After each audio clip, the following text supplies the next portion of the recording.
ბანკების წმინდა მოგებამ წელს რეკორდულ 3 მილიარდს მიაღწია.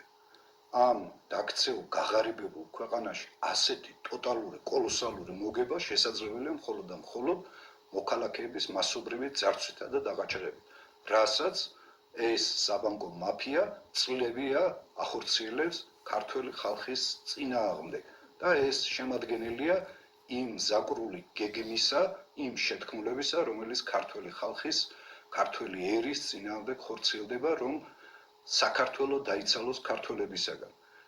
ამ საბანკო მოგების ნაძარცვის მთავარი წილი მოდის სწორედ მოქალაქეებისაგან მისაკუთრებულ ქონებაზე, ასევე იმ ყაჩაღურ საპროცენტო განაკვეთზე, რომელიც დაწესებული აქვს კრედიტებზე და რომელიც აკოტრებს ჩვენ მოქალაქეებს.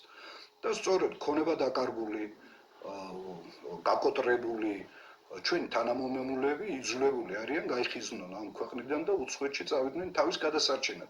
ხოლო ამ განთავისუფლებულ სივრცეს შემდეგ ნელ-ნელა თუ სწრაფად იკავებს უცხო ტომელები. ამავე დროს ეს საბანკო მაფია ყველაფერს აკეთებს იმისათვის, რათა ჩაკალას ადგილობრივი წარმოება გაანადგუროს მცირე და საშუალო ბიზნესი, რათა არ შეიქმნას ეროვნული დოვლათი, არ შეიქმნას სამშობლო ადგილები და არ ქონდეთ საშუალება მოქალაქეებს ღირსეულად არჩინონ საკუთარი ოჯახები. ამავე დროს, რაც მთავარია, ამ საბანკო მაფიას შესყიდულია ქართული პოლიტიკა.